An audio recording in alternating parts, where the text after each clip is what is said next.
So I want to know, what kind of film goer are you that you sit in the movie theater and dream of scenes like this jaw-dropping scene we see? I mean, that's before being a filmmaker. That's what am I? I'm like a co-audience member. I love the genre, and I love going every week to see the new movies coming out and being scared because, in a way, people can think that making horror movies is just like getting you a way to be like feeling the emotion and be like feel the fear and everything. It's the opposite. I still hide myself some of the scene, and when I do that, that's really because it's really scary, and I'm looking for that. I'm searching for that. And when I think about stories and I trying to find new plot and new starting, like storyline for script, I'm really imagining what will scare me the most. I always my first cobaye, if you want. I'm always the first test sample, like I'm trying to do whatever I would like to see. And if it can scare me, I hope it will scare many other people.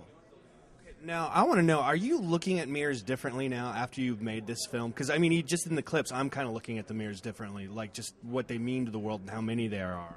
That's really, like, writing the script made me start having a different relationship with mirrors. I was imagining, and I was so much inside developing the story that I had to get rid of some of the mirrors in my place and cover some of other ones because I was just freaking out, by seeing things and seeing people that I'm not supposed to see, and not only dead people all the time, but like other kind of very strong and visceral imagery that can jump out of the mirrors.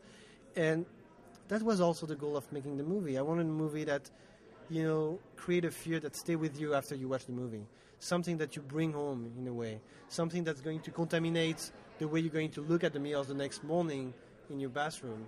And it's interesting because when you think about it, how many times a day an average person is going to watch himself in the mirrors? It's a lot. Not only mirrors, but all the kind of reflection. And if mirrors manage to create that kind of fear and make it, really happen. Okay. You leaving? No, I just want to say hi and interrupt your interview. I was like almost the best getting... filmmaker ever. Thanks. I was going to do the bathroom scene. And, the thing is, if you can make a movie that's going to change that way of seeing, like the mirrors, that will be a success.